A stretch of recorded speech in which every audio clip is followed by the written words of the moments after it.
power that cannot see past my skin. My views are viewed as ignorant, my truth always denied. My history is shrouded in a spider web of lies. Isn't this America?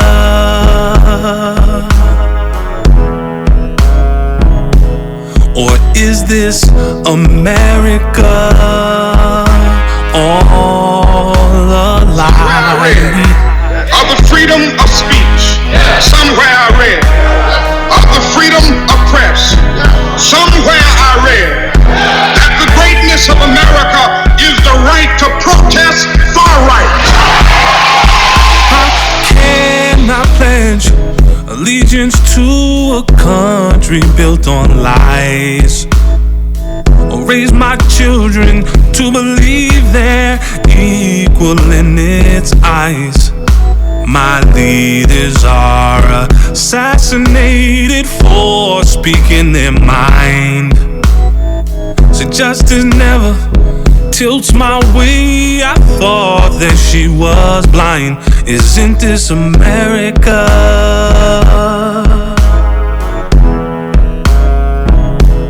Or is this America all a lie?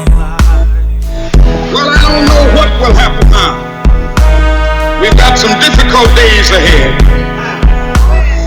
But it really doesn't matter with me now, because I've been to the mountaintop. Looking in the rearview mirror, terrified by lights, waiting for these paper laws to play out in my life. But now I lay awaiting death, staring in the sky, killed by those sworn to protect me. What a way to die. Isn't this America?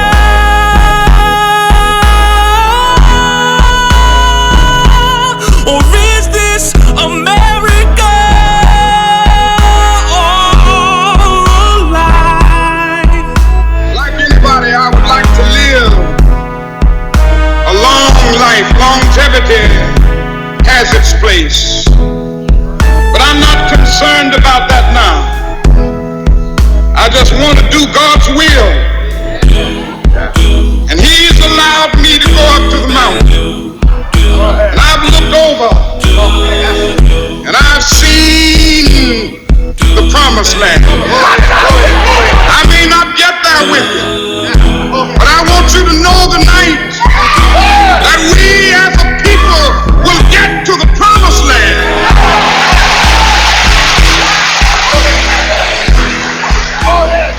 So I'm happy tonight. I'm not worried about anything. I'm not fearing any man. Mine eyes have seen the glory of the coming of the Lord. You know, every time I hear that song, it just I have to say that's my brother-in-law. He actually wrote those lyrics, and he's actually the one who's actually singing that song. And that's become the theme for a broadcast we called the Massachusetts Association of Minority Law Enforcement Officers. What do you think about that song? How does that song impact you? Well, it really gives you chills. First, nice to be here. I Yes. just want to introduce myself. Yeah, Eric Lesser, State Senator Eric Lesser. I'm running for Lieutenant Governor, and just an incredible song. And I love how you weave in, or your brother-in-law weaves in, of course, the famous mountaintop speech. Just incredible, yeah. Thank you, sir. Thank you, sir. So, Eric Lesser, tell us, who is Eric Lesser? Well, thanks so much. Well, thanks for having me, Pastor. I'm really honored to be here, and really appreciate the opportunity to share a little bit about my story. I come from Western Mass, about 90 miles west of here.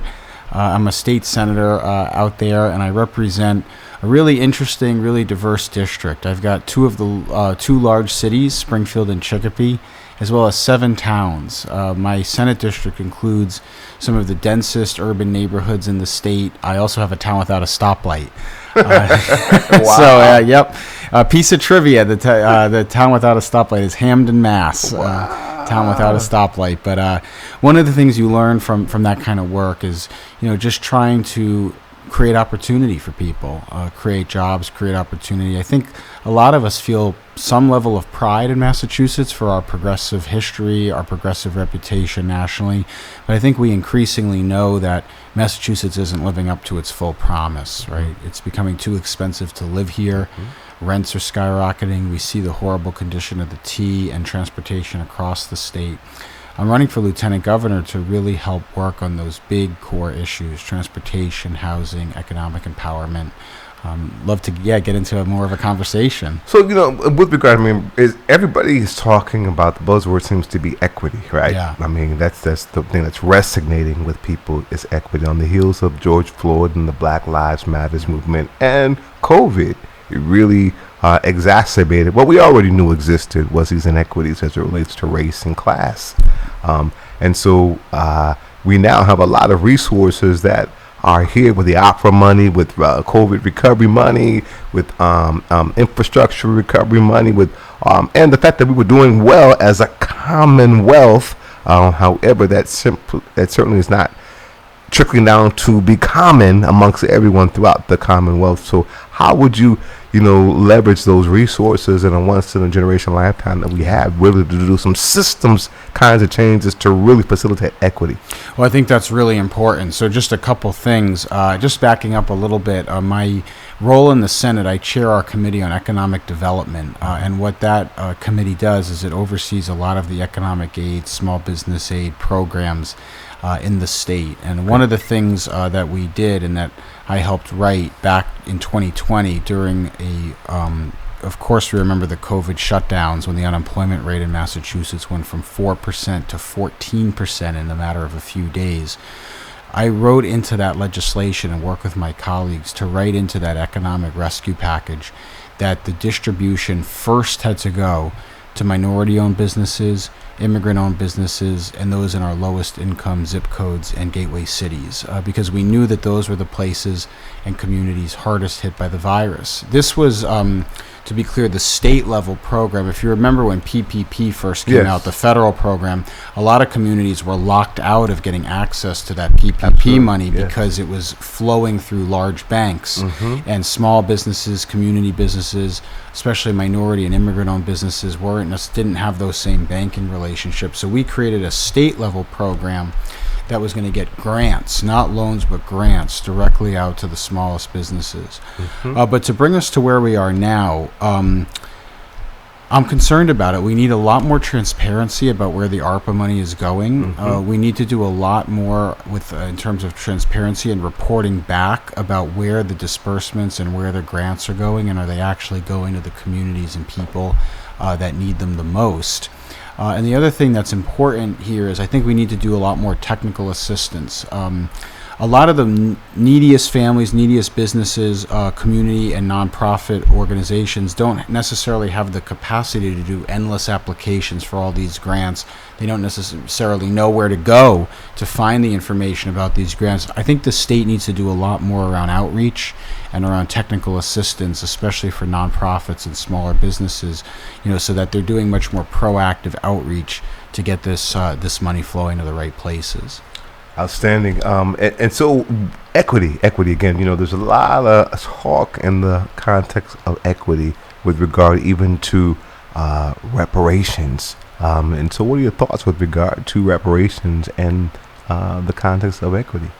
So I'm certainly open to it. I think it's something we got to have a conversation about. What I'm most focused on is what we can do to continue to bridge the gaps that are already here, right? And so I think acknowledging and publicly acknowledging, to back up, because I realize I didn't share a whole lot about me and my background. I'm Jewish, and I live in Western Massachusetts, as I mentioned, but I wasn't born there. I was born in Queens, New York. My dad grew up in the Sheepshead Bay houses of southern Brooklyn. People who are familiar with New York will know the place. It's one of the largest public housing projects in New York City, still to this day. A lot of the people he grew up with, especially the older people, they had tattoos on their arm. They had numbers tattooed on their arms from surviving the Holocaust. And I've seen what happened when Germany acknowledged what happened with the Holocaust, and many, not all, but many survivors of the Holocaust do get reparations from the German government. And even potentially even more important than the money was the moral acknowledgement of what happened. So, I support a process to move in that direction, certainly in the U.S. and certainly in particular in Massachusetts. But it doesn't get off the hook. I'm curious. Sometimes this conversation goes in a place where, well, if we're talking about reparations, we don't have to do all this other stuff that's in front of us right now. And the answer is that we have to work on both. Absolutely. Right? We have to work on schools. We have to work on the transportation issues. We have to work on the housing issues, and we have to work on the real immediate needs we have around wealth creation and home ownership and gaps there as well. And I'm glad you said that because it's all interconnected, right? Exactly. When we talk about, racism, right? We talk about classism. This is structural. And when we talk about disparities of health, when we talk about disparities of, environmental stuff, that has impacts on health impacts, and also literacy. The fact that Massachusetts is the educational mecca of the world. I mean, that blows my mind. Massachusetts, with all these higher institutions learning that we live and take for granted, people come from all over the world to take advantage of these institutions. But they also have this whole pilot, and I understand it's a city thing. But however, enforcement from the state side to really find ways to hold accountable. I mean, the interest off the endowment from a Harvard University could certainly underwrite the cost of an underperforming public school to bring it up to performing, that those same students can actually access the institutions that are encroaching upon more real estate as they continue to expand in the community and not really giving back their fair share. Well, it's exactly right. And, I have, I think, a unique perspective on this coming from Western Mass. Yeah. 3 of the 4 poorest counties in Massachusetts are in Western Mass. And Hampden County, in particular, where I come from, is one of the most diverse counties in the state. We're the home of Springfield, Chicopee, Holyoke, and is also one of the poorest in the state.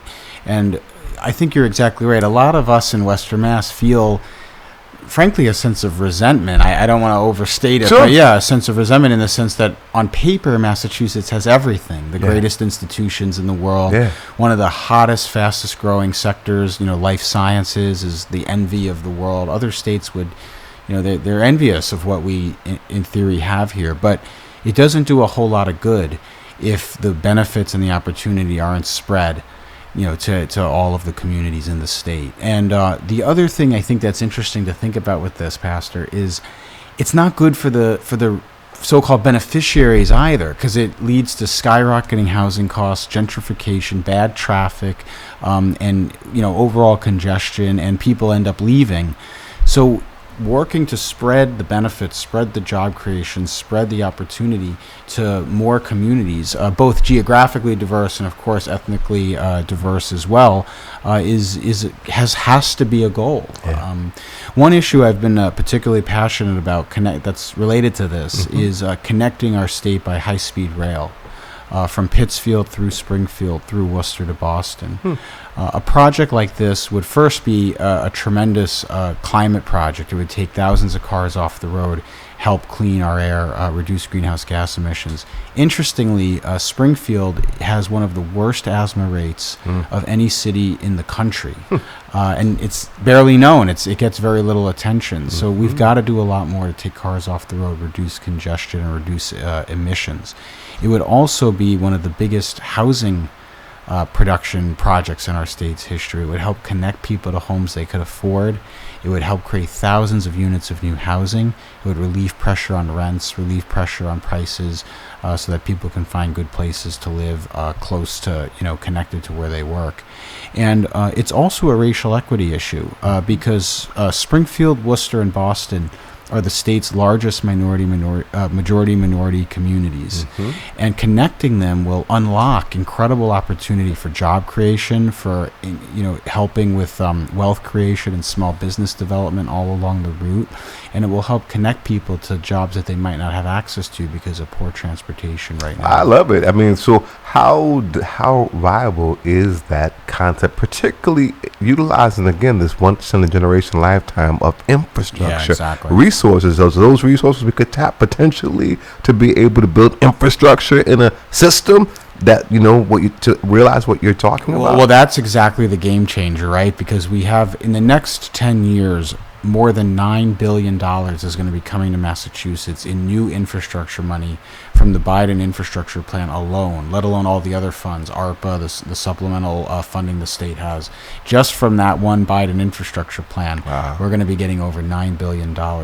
The only federal official to make an endorsement in the lieutenant governor's race is Richard Neal, the chairman of the Ways and Means Committee based in Springfield, one of the most powerful members of Congress. And he said, that I'm the one, given my federal background, to be able to work to get that money into Massachusetts, get the shovels in the ground, and help coordinate the various communities, the various players, the various actors to get it done.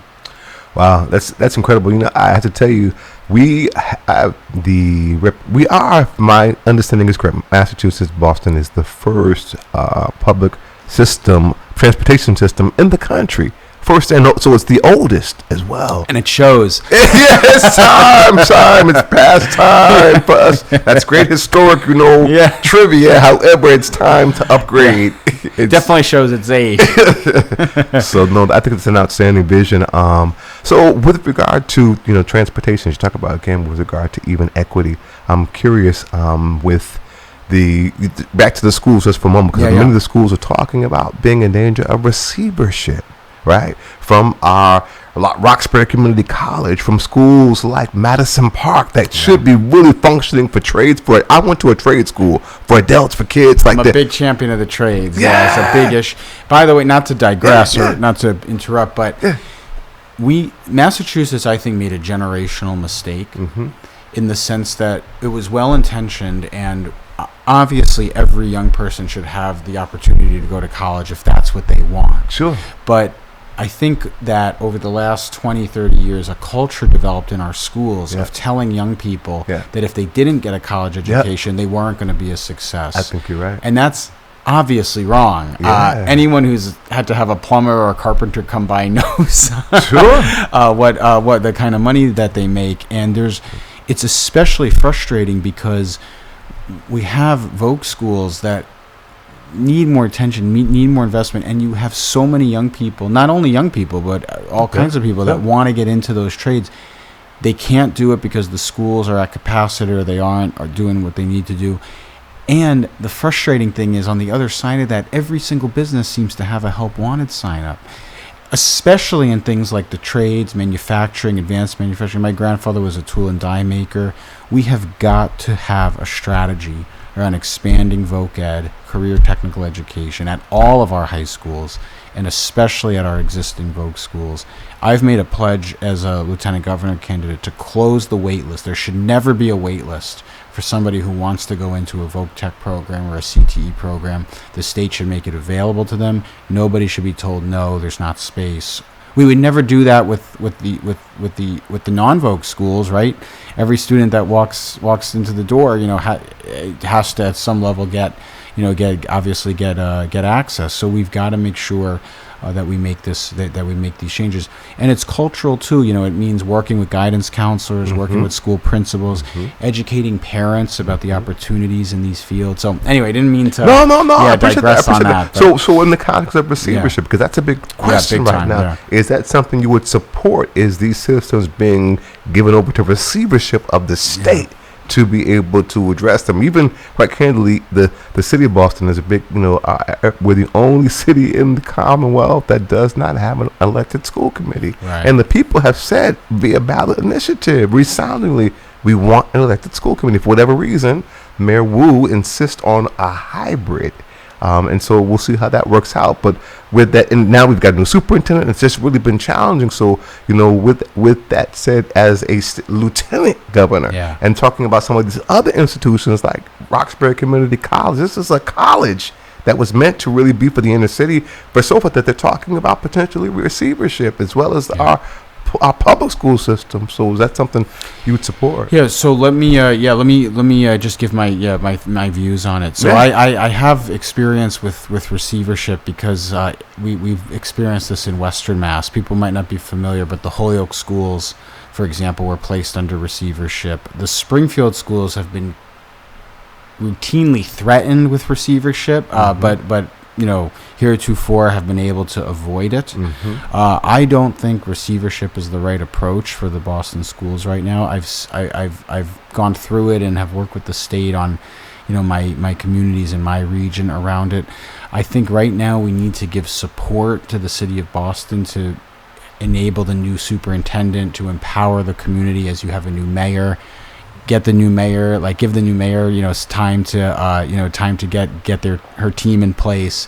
Have the new superintendent, have some time to, put some measures in place, and give the community the resources and the tools that they need, the city, the resources that they need to make the changes and to make the improvements and to put the resources in that it requires. That's often the thing is, there often isn't an acknowledgement of how much resources it really does take to support schools that serve large numbers of low income or disadvantaged students. It's very expensive, but it's worth it. Because we've got to build out. We need a lot more social emotional support in our schools. There's a mental health crisis going on at our schools, and I just think that receivership breaks down trust. It's like a nuclear option. It freezes out communities. It closes out the local voices.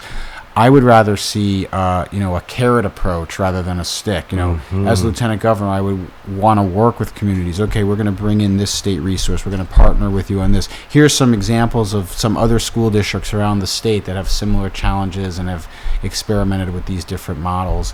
We're gonna back that up with resources to help you empower it. And by the way, we're gonna actually listen, because the teachers are actually in the school every day, and the parents who are there with their kids every day, obviously have a say in this and have insight too. So we're gonna also listen and hear what you need, to help improve the schools. So. Outstanding. I'm gonna shift with regard to. I have a real passion for our returning citizens here.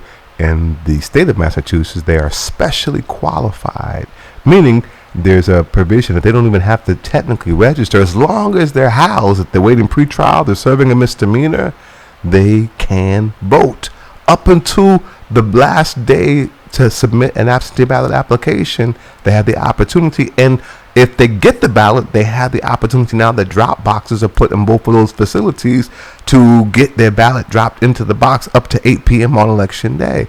With that said, my understanding is as a result of the advocacy of people who are behind bars at MCI Norfolk, the African American Coalition Committee, that's doing a lot of advocacy for people who can vote and have gotten people in office who are going to fulfill the mandate they were sent by to do policy that's consistent with what they need for prevention and for intervention and rehabilitation, as opposed to perpetual punishment of things they may have or may not have done. And so with that said, I'm wondering if universal suffrage, because my understanding is if universal is suffrage something you would support.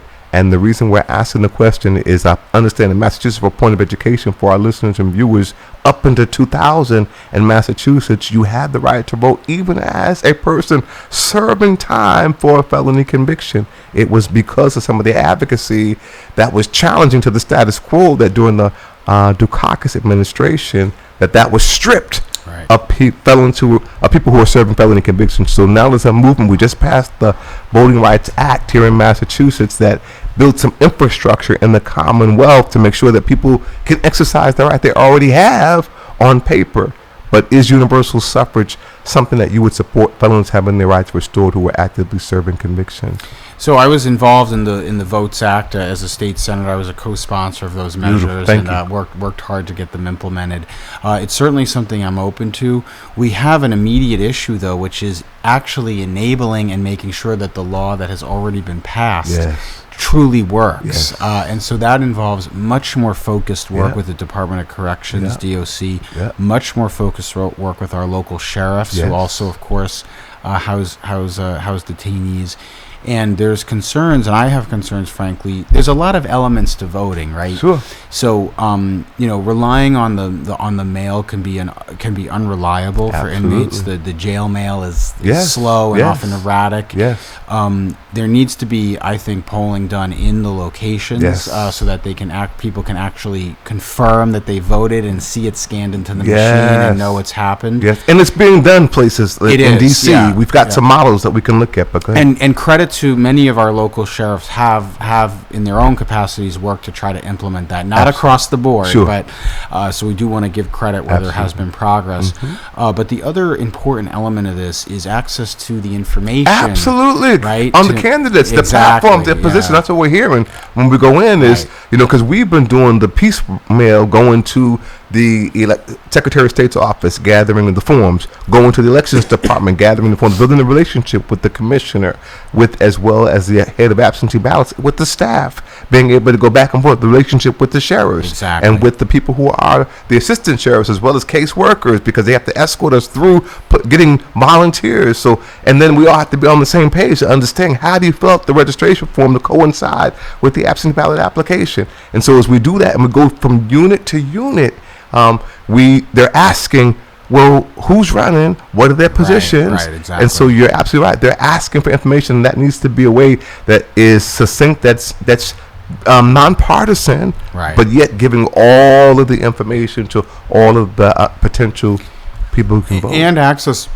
I know that I know several sheriffs have experimented with this, but making a more systemic and sustained way of having access to candidates. Yes. Coming in for forums, doing meetings, answering questions the same way candidates do all over the state constantly during election season.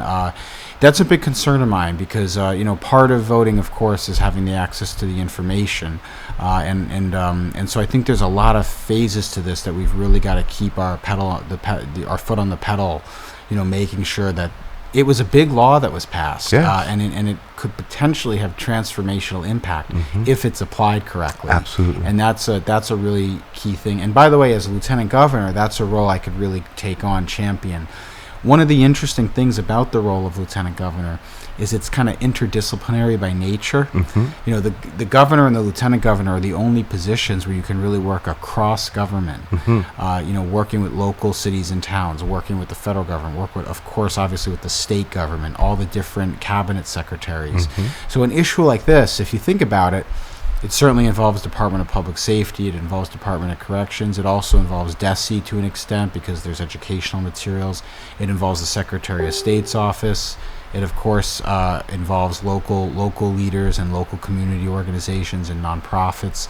And that would really be a project that I'd want to take on to make sure that those reforms are properly implemented and that we're giving everybody in our state equal access to information.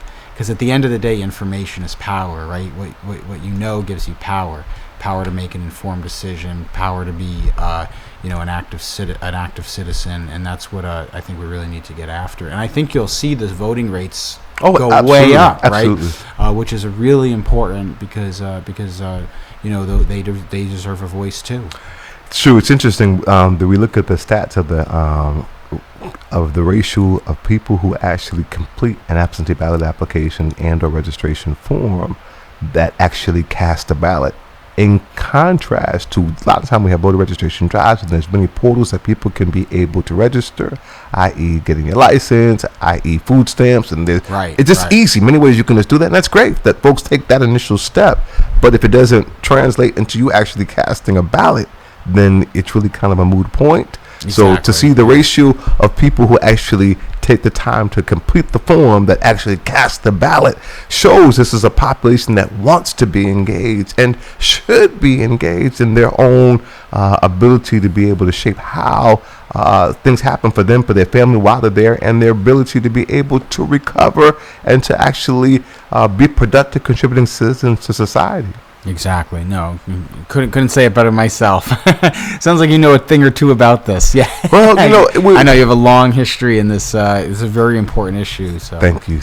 So shifting gears in that same vein with regard to returning citizens. So then, again, coming back into society, we know that housing is a major thing. We know jobs is a major thing, as well as I would say tailored programs long term to really be able to set folks up, and there's a process while they are incarcerated. I think it is criminal that people are released from jail or from prison with all you have to identify yourself as a prison ID. Right. That there's no that there's not coordination with the registry of motor vehicles, to simply be able to help, coordinate that by the time you get released, you have a mass ID that says this is official. With the real IDs now, going on and so forth. So and money becomes a factor, as well as people's birth certificate, social security cards. Who knows where any of those documents are, and the process of them trying to,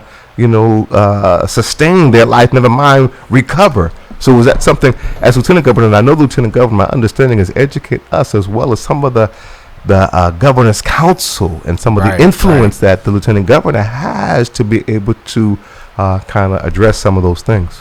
So first, the reentry or returning, returning people after incarceration is a very big issue, and is really something that the state needs to have, as you've described, a holistic strategy around.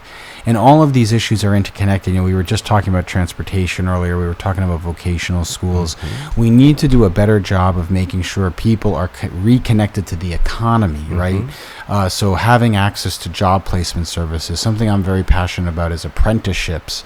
You could do an apprenticeship, in anticipation of your release, and be placed right directly into a really good job. I know in Hampden County, where I am, there's been a lot of really good work done on that, and actually employers that are ready and willing to welcome people and put people right into good jobs and right into employment where they can start saving money and they can start building their life.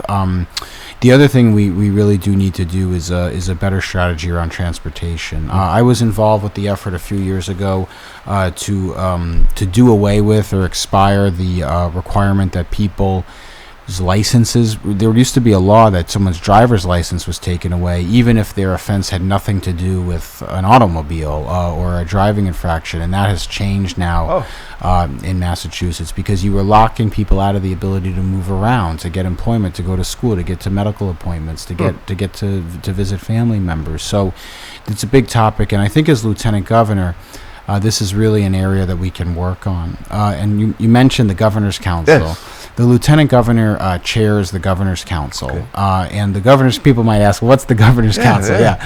The Governor's Council is a group of elected officials that are elected regionally across the state and are in charge of confirming all judges appointed by the Governor.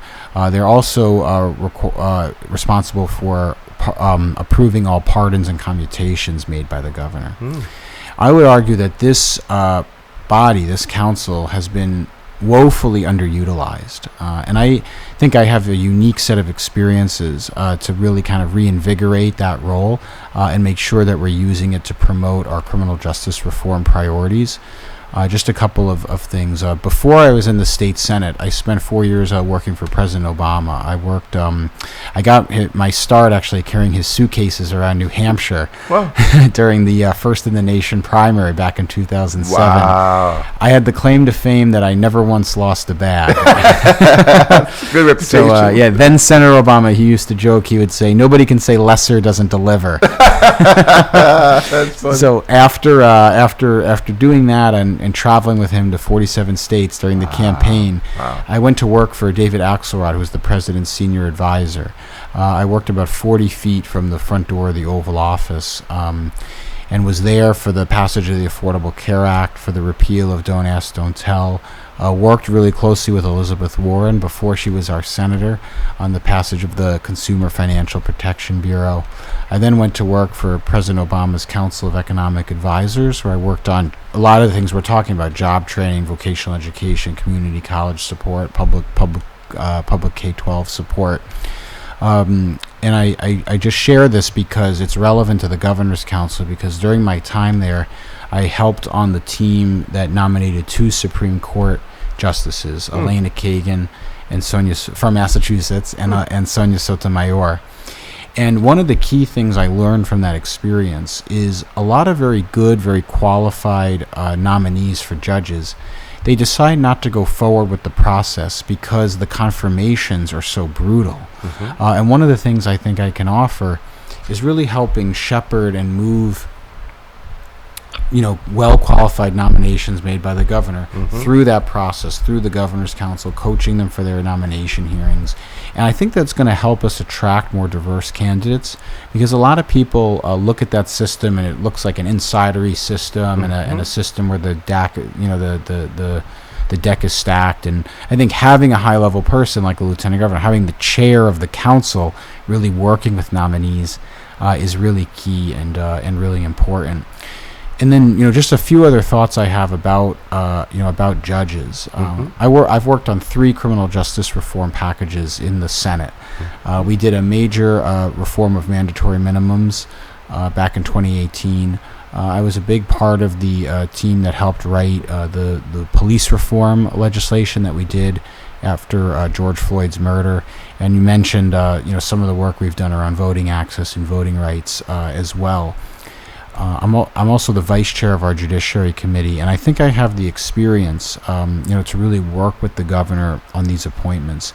And I think we need more diversity on our bench in every sense, and I would really want to work with the governor on recruitment of good candidates. We need more racial diversity. We need more gender diversity. Something also that I think is worth pointing out is we need more geographic diversity. Both neighborhoods within Boston, but also communities around the state that right now often have no judges, that are being nominated. There was a time, for example, when the SJC didn't have a single judge from Western or Central Mass. That's not good. That locks out perspective. That locks out points of view.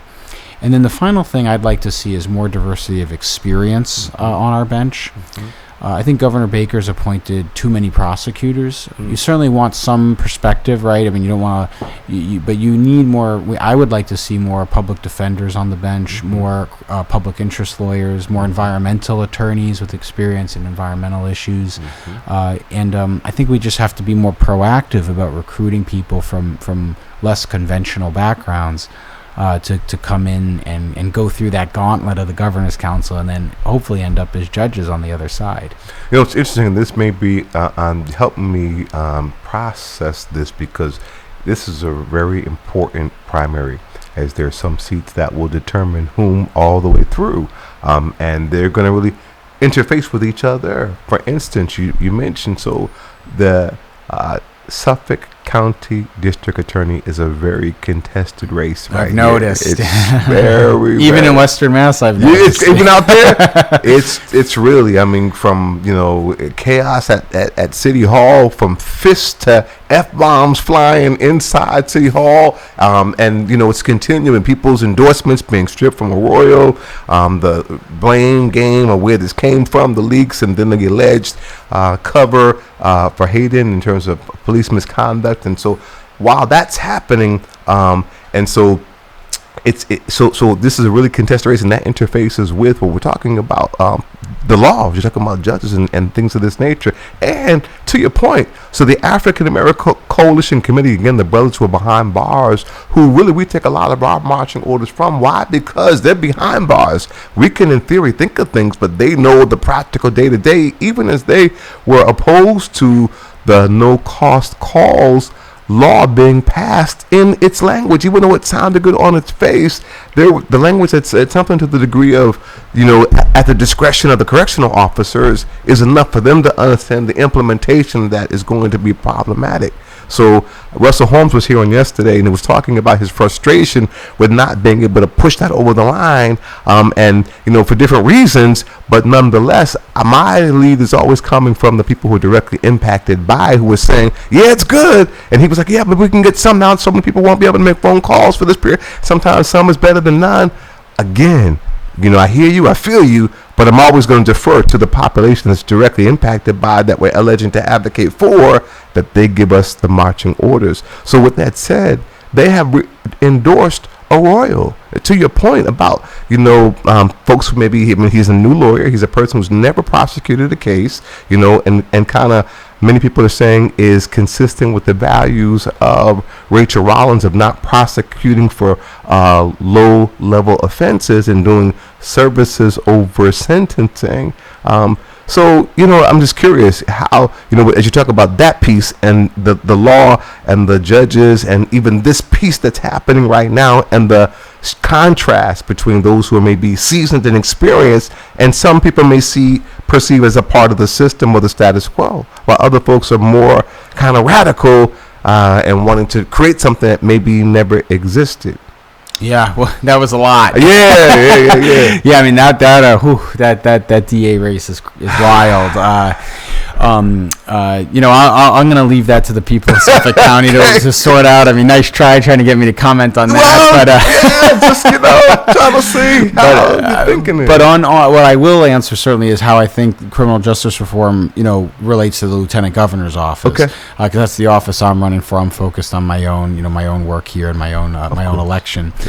And what I will say is a couple of things. So the lieutenant governor, as chair of the governor's council, does have a tremendous amount of say and power in how our criminal justice system operates, because at the end of the day, the judges are the key, right? I mean, we can pass laws until we're blue in the face. Mm-hmm. We can fund programs until it goes from billions to trillions.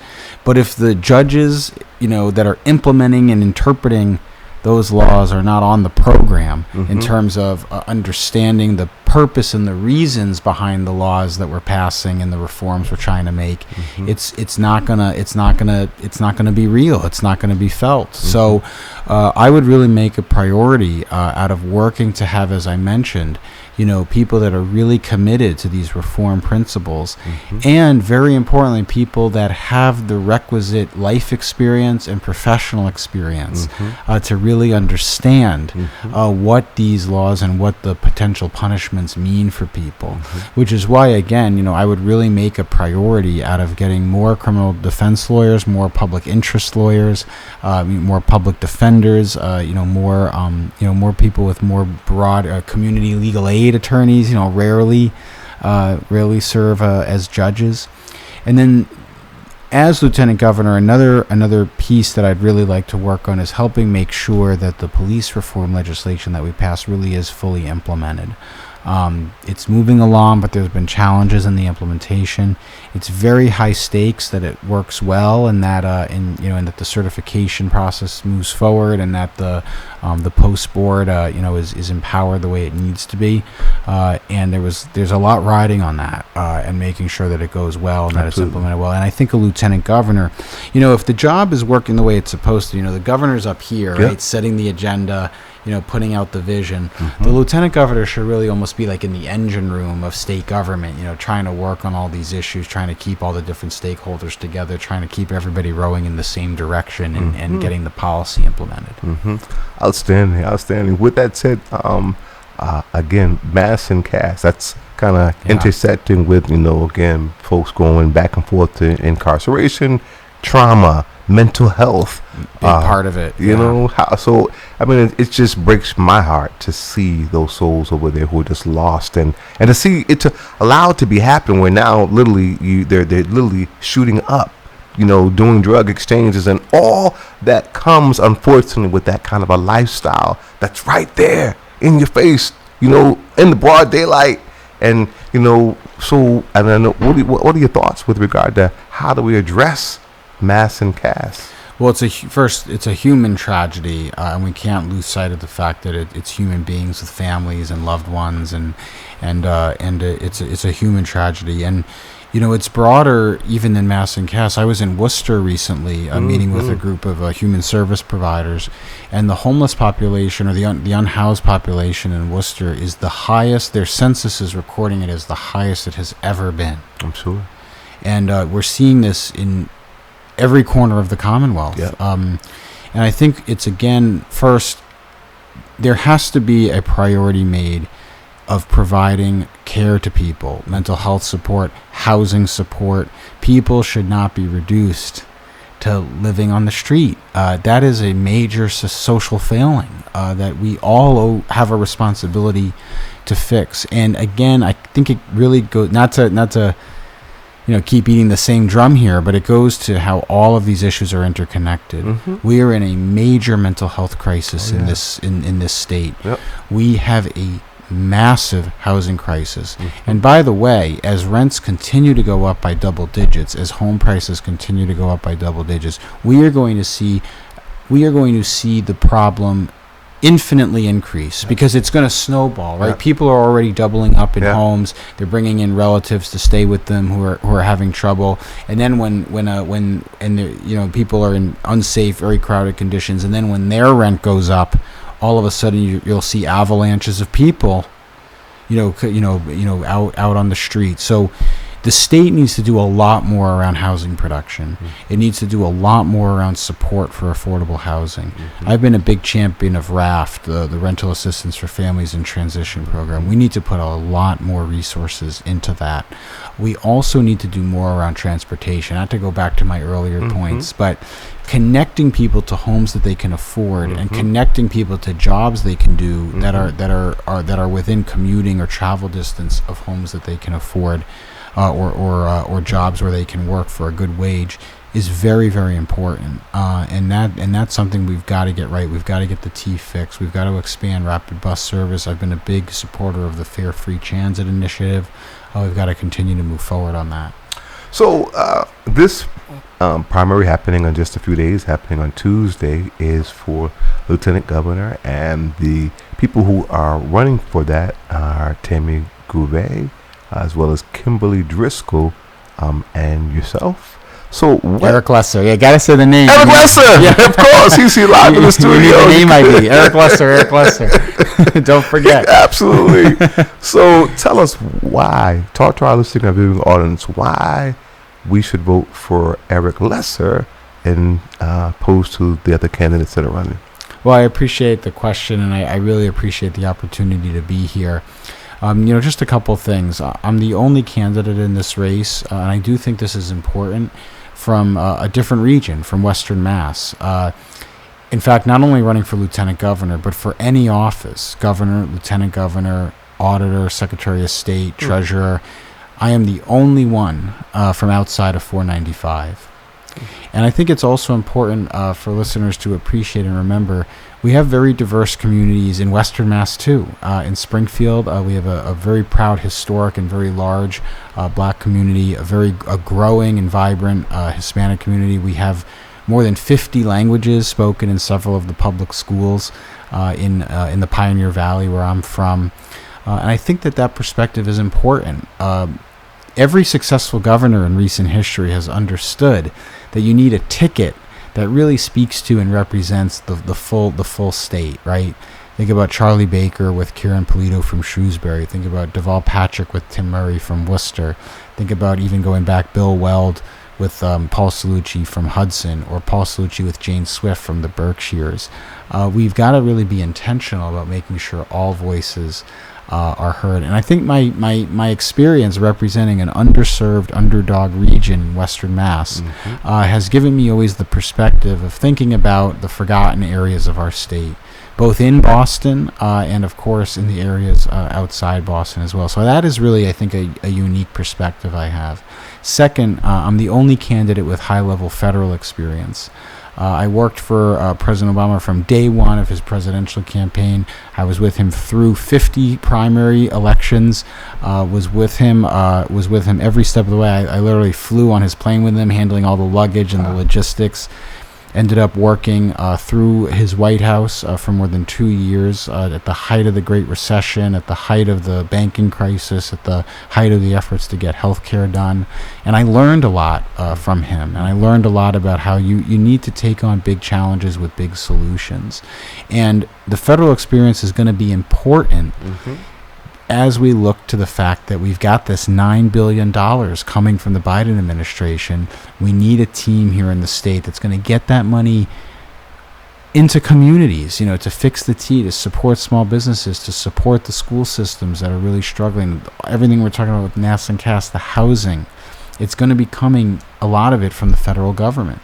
And then the final thing I would just say is I'm the only candidate that's been in the room for the big high-stakes legislation that we've been doing over the last several years. I've championed 3 economic development bills. I've helped secure hundreds of millions of dollars in capital for minority-owned businesses through new programs through the Mass Growth Capital Corporation. I did the COVID rescue package. The housing reform legislation came through the committee I chaired. The 5-year extension of Governor Patrick's Life Sciences Initiative. We're going to need a team with that kind of experience, to get things through the State House and to get things done. And I have the experience working directly with Attorney General, soon-to-be Governor Healy. And that's the key. A lieutenant governor is only as effective as their relationship with the governor. I've worked on several very big, high-stakes issues with her directly. One of the biggest, the Student Loan Borrower Bill of Rights, which was passed into law last year. We had been working on that together for almost more than 5 years. In fact, actually more like over 6 years. This is a new state-level protection for the 800,000 people in Massachusetts that have student loans. We're cracking down on predatory servicers. We're cracking down on predatory banks. And it's working. And her office is implementing it. We set up a whole new office in the Attorney General's on the Attorney General's team to crack down on these predatory servicers, and very importantly, to be a place where people can go if they're taking advantage of or they have questions on their student loans. So, I think I'm the right person. And the other thing I would just say is Massachusetts is one of only 8 or 9 states, I believe, that has this hybrid system for picking lieutenant governors. We have a system where in the primary, everybody is on their own ballot. Everybody's running separately. And then you're fused together. The winner of the governor's race and the winner of the lieutenant governor's race are fused together and run as a ticket for the general election.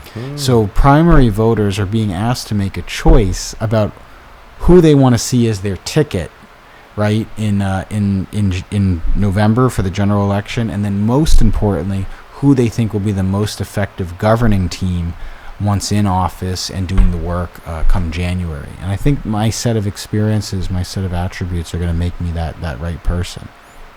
So for one who might be interested in being able to support your campaign, to be on your campaign, is there a particular website or information they could go to? Glad you asked. Yeah, we're only a few days out. People can check out Eric Lesser, EricLesser.com. Again, Eric, EricLesser.com, ericlesser.com.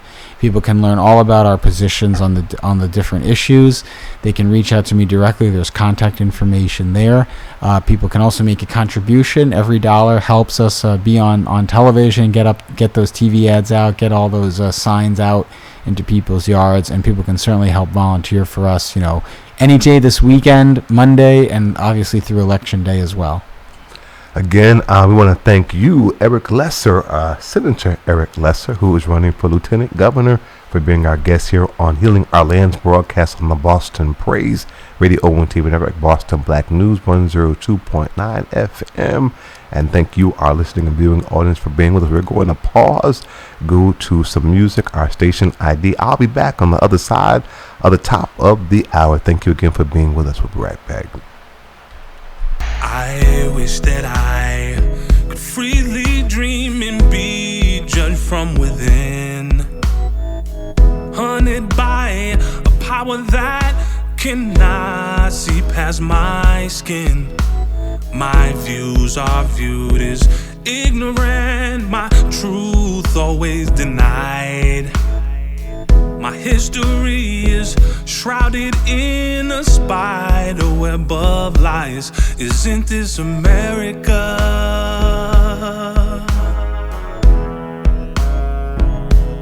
Or is this America all a lie? Of the freedom of speech, somewhere I read. Of the freedom of press, somewhere I read. Of America is the right to protest far right.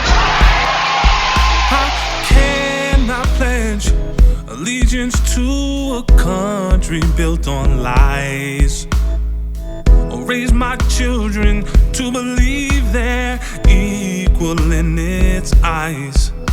My leaders are assassinated for speaking their mind.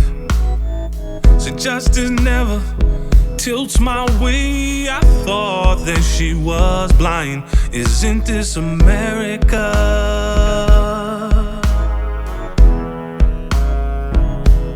Or is this America all a lie?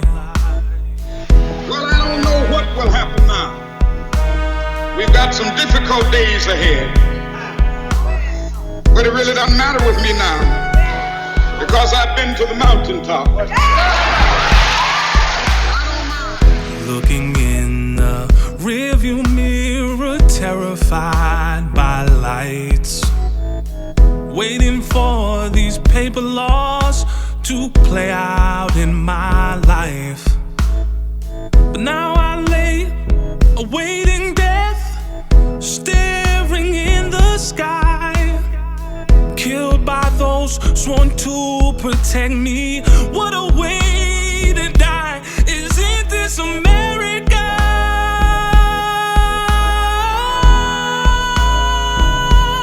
Or is this America all a lie? Like anybody, I would like to live a long life. Longevity has its place, but I'm not concerned about that now. I just want to do God's will, and He's allowed me to go up to the mountain, and I've looked over and I've seen the promised land. I may not get there with you, but I want you to know tonight that we as a people will get to the promised land.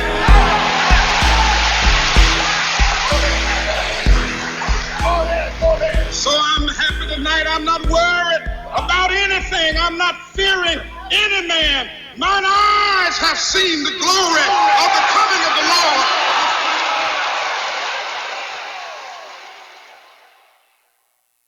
Lord. All we say to America is be true to what you said on paper. I wish that I could freely dream and be judged from within, hunted by a power that cannot see past my skin. My views are viewed as ignorant, my truth always denied. My history is shrouded in a spider web of lies. Isn't this America?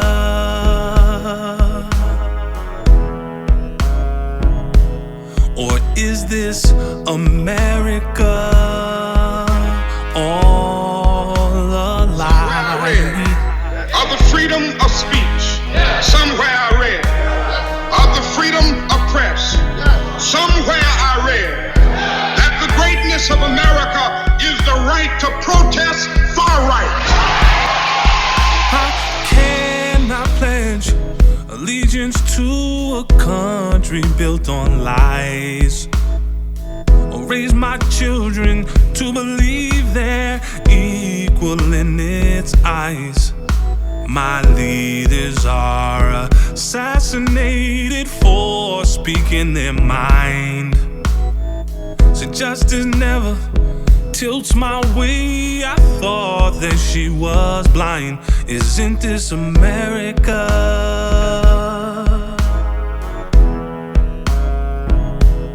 Or is this America all a lie? Well, I don't know what will happen now. We've got some difficult days ahead. But it really doesn't matter with me now, because I've been to the mountaintop.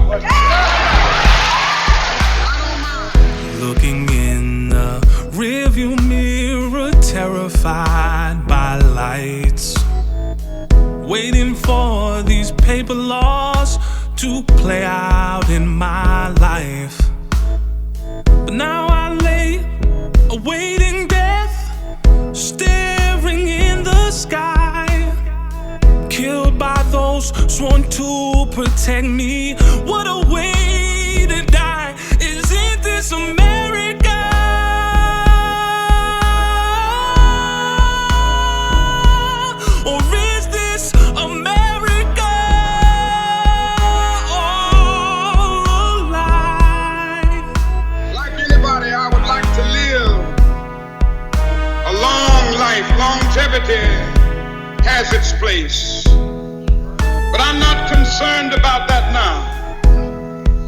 I just want to do God's will. And He's allowed me to go up to the mountain.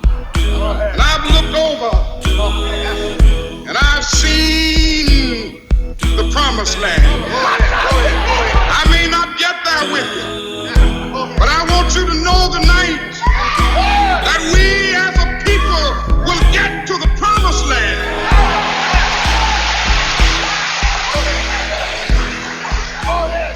So I'm happy tonight. I'm not worried about anything. I'm not fearing any man. Mine eyes have seen the glory of the coming of the Lord.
The voice of the church in New England.